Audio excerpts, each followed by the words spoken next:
Hey, this is Anthony Cesari with SuccessFearSongs.com, and in this video we're going to be talking about how you can use a pre-chorus to effectively set up your choruses.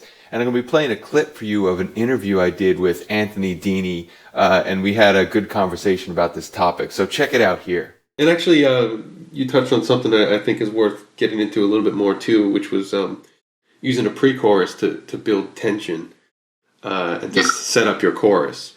So how might somebody do that? Like if, I think, because that could be a question that comes up a lot, do I need a pre-chorus or should I use one? But how would you use a pre-chorus to actually, set up or create tension for a chorus? Like what are some things that you could do to make that happen? I think maybe like the first thing that comes to mind is kind of think, like you said before, when you think about the song as like a big picture, complete idea, and you think about your verse and how you're going to build tension into your chorus, it's almost like in order to build tension, you have to limit what you do in certain sections so that you have that differentiation available to you in other sections. So in other words, if you do too many chord changes in your verse, it's going to be harder to build tension in your pre-chorus maybe. But if you're riding on like one or two chords, and this is just an example in terms of building harmonic tension. There's so many other examples, but you would ride on one or two chords and then maybe introduce the third chord in the scale that you're in.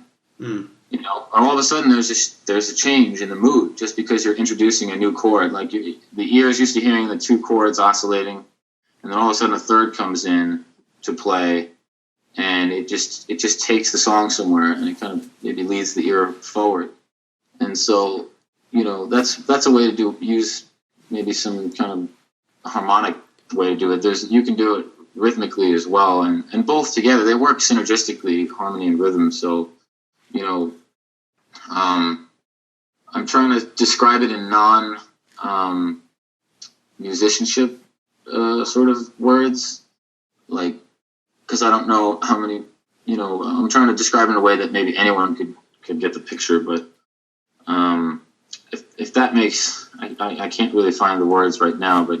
No, I mean, I think what you're saying makes sense. I think an example that came to mind to me when you were talking about that is like Katy Perry's Firework, and she has the pre-chorus, which is you just got to ignite the light, that part, and it feels like part of what's creating the tension in that pre-chorus is what we talked about earlier is, you're going to be using a different pitch most likely in your choruses and your verse.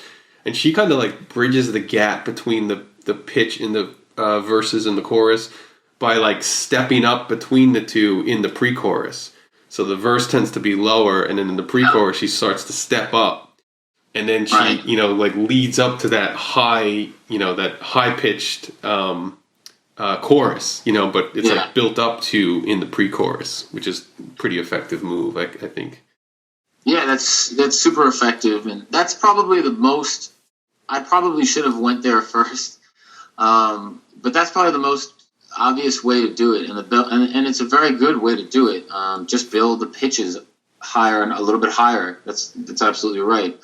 I think she does also introduce, there's a lift with the chord movement as well. It's kind of doing stepwise. The chords are moving stepwise up the scale in that section. So it's creating a sense of movement upwards towards something. So it's both the melody and the chords that are moving, it's like that was a great example.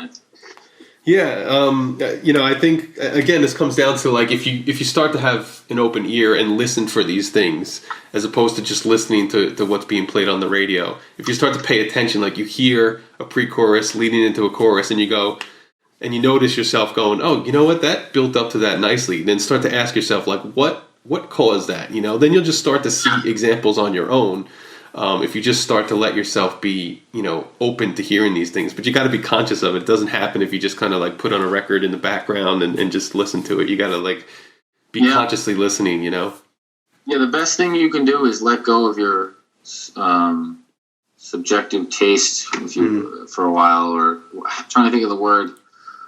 You could I find that if you really study this stuff, you listen to it, like just disregard the distracting things like the style and maybe like elements of the production that you may or may not like, or even, some people have a problem with just the notion of pop music in general. But there's really a lot to be learned on a basic conceptual level from these songs. Like if you were to just sit down and play any of these songs with an acoustic guitar and a vocalist, it would still sound just as good. It would still be just as catchy and just as effective. They're not hiding behind the production.